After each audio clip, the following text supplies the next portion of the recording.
Here are important guidelines to keep in mind as you embrace the challenges of online classes.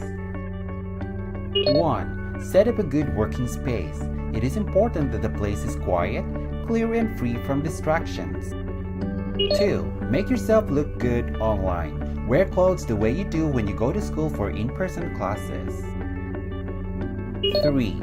Have a respectful tone. When communicating with your teachers and classmates, observe a certain level of formality.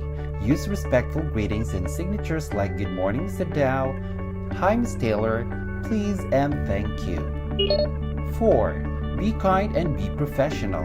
Make it a point to be respectful in your comments even if you disagree with others.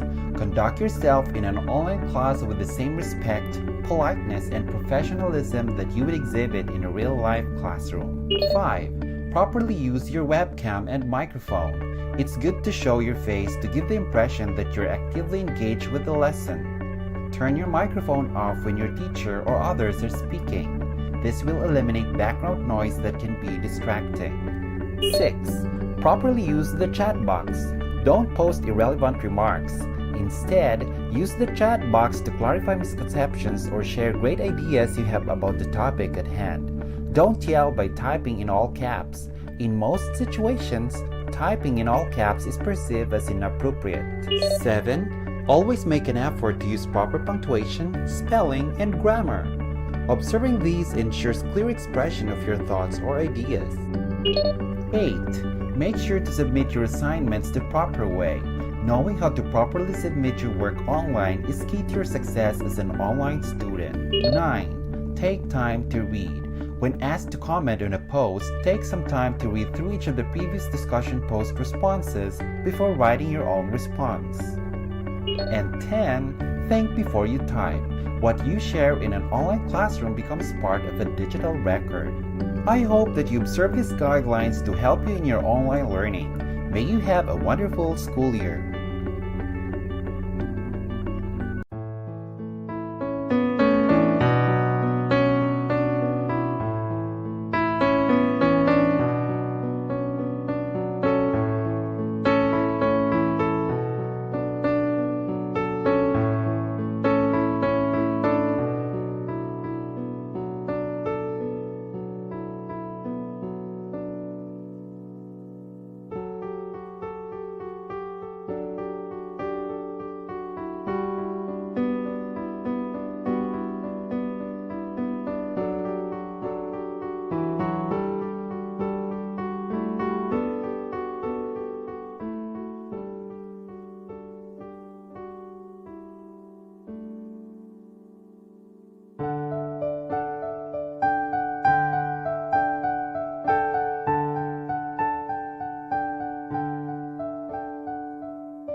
Oops. Oh, a happy and blessed day, class. How's your day going? I hope you'll find everything today well. I'm Sir Aaron John Cortez, your English teacher. Today, I'll take you to the world of fun and excitement as we go along to our learning journey. So, fasten your seatbelts. In this learning session, all you need to do is to sit and watch as we gradually unfold all the learning tasks which you will surely enjoy while learning at the same time. Your modules for week number 4 have something to do with the following. For module number 6, using emphasis markers for persuasive purposes. For module number 7, identifying and using implicit signals that indicate coherence. At the end of this learning session, you will be able to determine the modes of persuasion, define emphasis marker or word, Memorize some emphasis markers or words used for persuasion. Identify emphasis markers or words in the selections. Use an emphasis marker in writing a persuasive essay. Combine repetitive sentences to short and effective ones. Define the 5 implicit signals that indicate coherence. And lastly, identify and use the implicit signals used by the writer to indicate coherence through prose and poetry. So what are you waiting for? Get hold on your module, paper, notebook, and ball pen. Together, we will unravel all the learning tasks which you will surely enjoy while at the same time learning. Now, it's time for us to measure your prior knowledge about the topic using the activity from what I know. For your pre-assessment, read the following question in each item. Write the letter of your choice in a sheet of paper. You will be given 1 minute to finish this task, and your timer starts now.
Okay, time's up.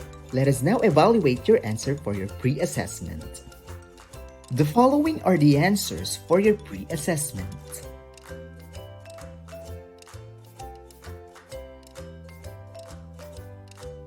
Good job! I'm glad that you made it. Among the most valuable signals or markers for you to know are emphasis words through which the writer tells you directly that a particular idea or detail is especially important. Let us now dig deeper about the topic using What is it? A persuasive essay is a kind of composition that uses logical or sound reasoning to convince readers that an idea is better than another. It attempts to convince readers to take action or adopt a point of view. Also known as argumentative essay, it is one of the most commonly written types of composition. The writer of a persuasive essay provides evidence to prove a point by giving examples, stating facts, reasoning logically, or quoting excerpts. Readers and listeners would almost always look for something that they can use as basis for believing or agreeing with something written or said, of being convinced of truthfulness, sincerity and authority of writers or of the speaker. Aristotle, in his work titled Rhetoric, identified 3 modes by which persuasion is affected in the reader or listener by the writer or the speaker. The following are the modes of persuasion according to Aristotle. For number 1, we have ethos. Ethos pertains to an appeal to the audience's sense of honesty and authority. It refers how credible the audience thinks the author is to write or speak about the topic. For number 2, we have pathos. Pathos is an appeal to the audience's sense of emotion. It refers to how much the emotion of the audience has been moved by what was read or heard. The writer or speaker uses emotional appeal. For the last one, we have logos. Logos pertains to an appeal to the audience's sense of logic or reasoning. It refers to the audience's evaluation of the validity of the writer's or speaker's reasoning. The writer or speaker uses facts and figures to support his or her argument. As a writer or speaker, you must carry the reader from one idea to the next. Transition words such as emphasis markers help a reader see the connection or relationship between ideas. Transitions also prevent sudden jarring mental leaps between sentences and paragraphs. Here are the lists of transitional devices or emphasis markers. These markers or transition words of emphasis are used by writers to explain a point or to give emphasis. Emphasis is a form of exaggeration or amplification, making things bigger in some way than they really are. On the other hand, an emphasis marker is a word or phrase that expresses a speaker's stress upon the predicate of a sentence.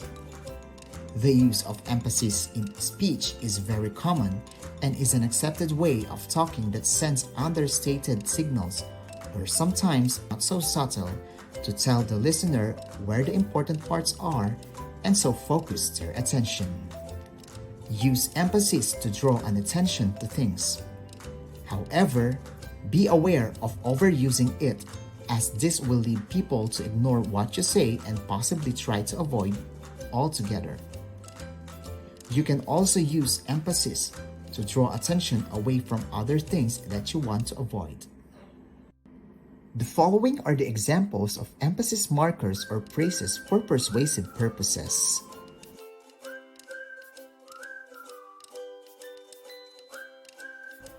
Now, it's time for us to explore more about the lesson we discussed with the use of What's More activities.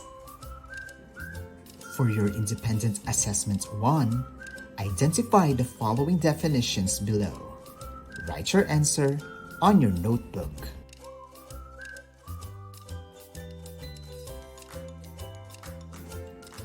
For independent activity number 2, identify the emphasis word or phrase in the sentences below and write your answers on a sheet of paper.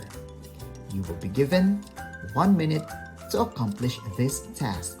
And your timer starts now.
Time's up! You really amazed me with your ideas. Since your answers may vary from this activity, evaluation and checking of your answers will also be done right after this video. Let us now put everything into action with What I Can Do. For your What I Can Do activity, write a persuasive essay on a topic of your choice. Remember that the goal of persuasive speech is to convince the reader to agree with you. To convince the reader, use emphasis markers to show importance about what you are trying to pinpoint. If you have trouble finding a topic, answer one of the following questions. Number 1. What school policy would you change or enact if you could? Number 2. Who is the greatest historical figure of all time in the Philippines? And for number 3, should public school students wear uniform? Write your persuasive essay on a sheet of paper. Follow the following criteria below. You will be given another minute to accomplish this activity. And your timer starts now.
Time's up! You really amazed me with your ideas. Since your answers may vary from this activity, evaluation and checking of your answers will also be done right after this video. For your Module 6 assignment, using magazines or newspapers, find 2 examples of persuasion articles or essays and list down at least 5 emphasis markers or word or phrase that can be found in your chosen article or essay. Write your answer on a sheet of paper.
Let us now continue our discussion with module number 7, identifying and using implicit signals that indicate coherence.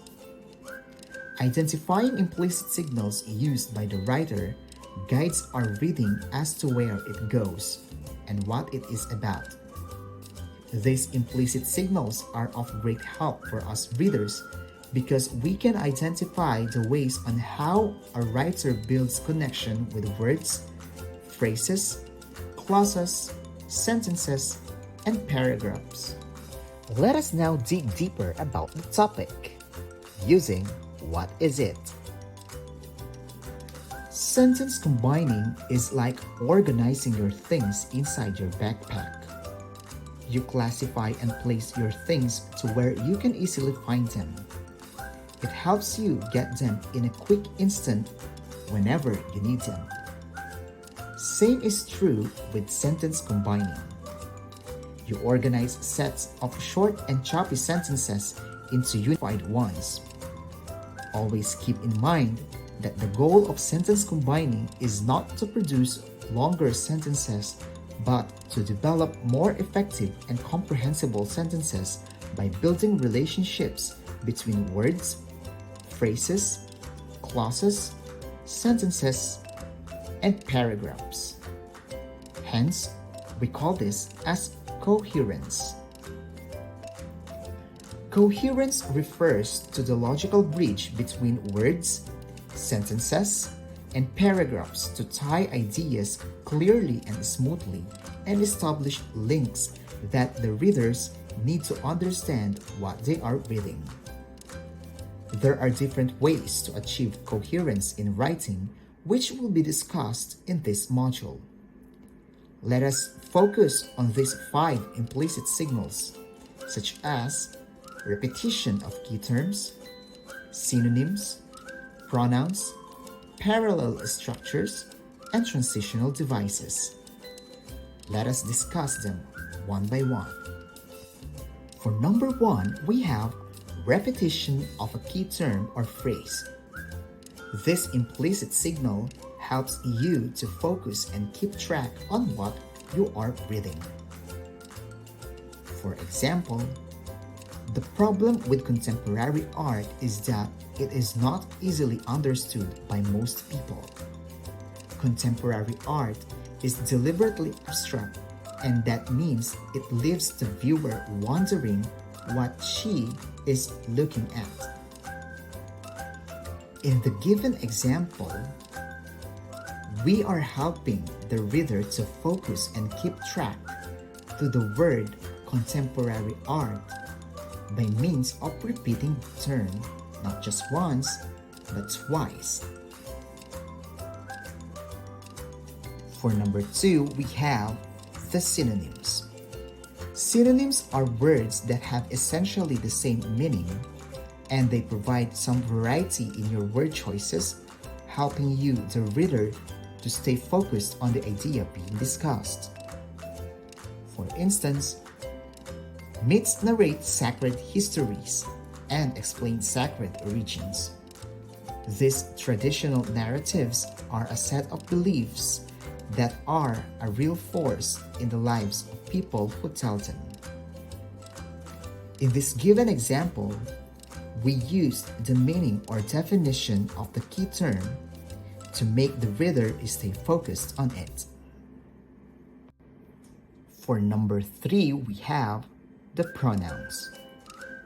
This, that, this, those, he, she, it, they, and we are useful pronouns for referring back to something previously mentioned. Be sure, however, that what you are referring to is clear.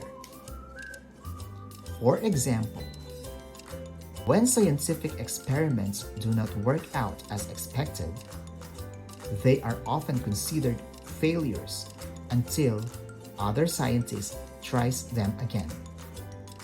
Those that work out better the second time around are the ones that promise the most rewards.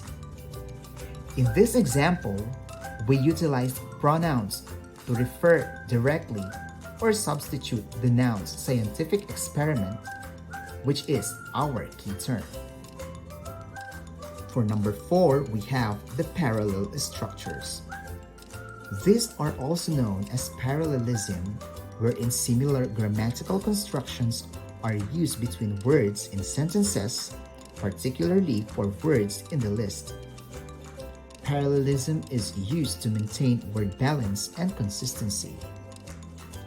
For example, Sarah likes to jump, running, and skate. As you notice, this sentence is said to be incoherent for the fact that there's no consistency in its structure of listing.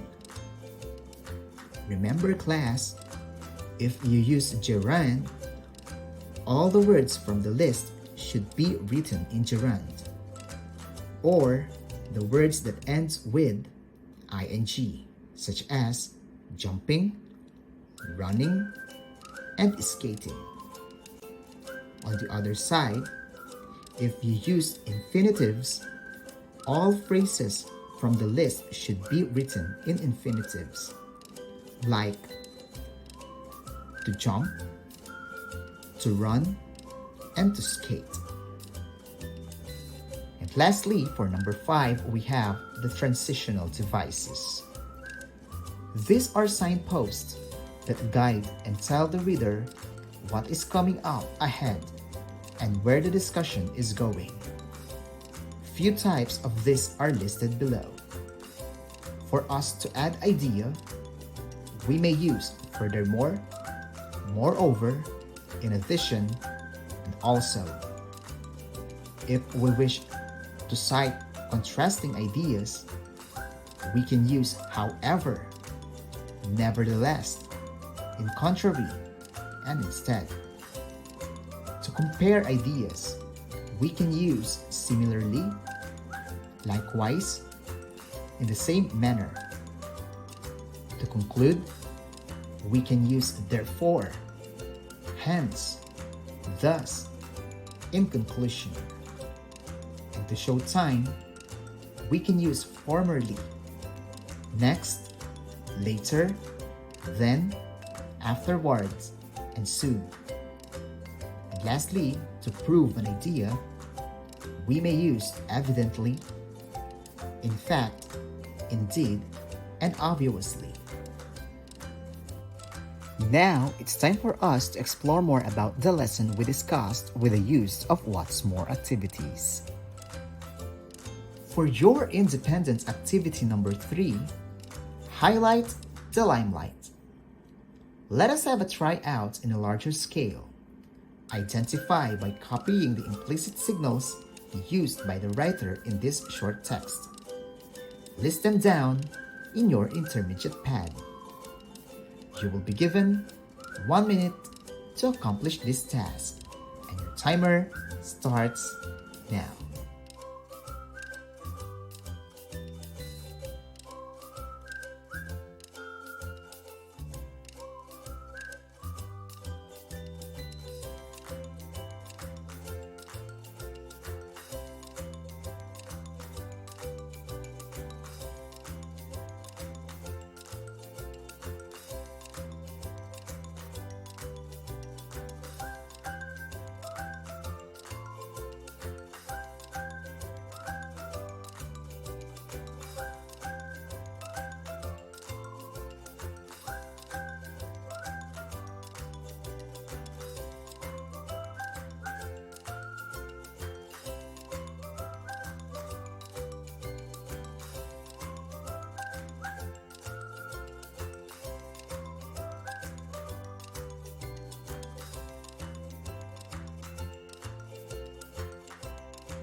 Time's up!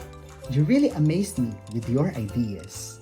Since your answers may vary from this activity, evaluation and checking of your answers will also be done right after this video. Let us now put everything into action with what I can do. For your What I Can Do activity, construct a slogan with at least 4 lines. Remember to use the implicit signals you learned from this module. Feel free to choose from these given topics below. Take a look at the given example. Write your slogan in your intermediate pad. For the topics, stay home, save lives. Thank you frontliners, and learning at home. You will be given another time to answer this activity. Your timer starts now.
Evaluation and checking of your answers will also be done right after this video.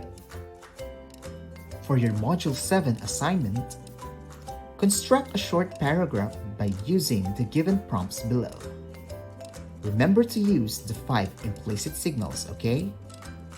Write your paragraph on your intermediate pad. Enjoy writing!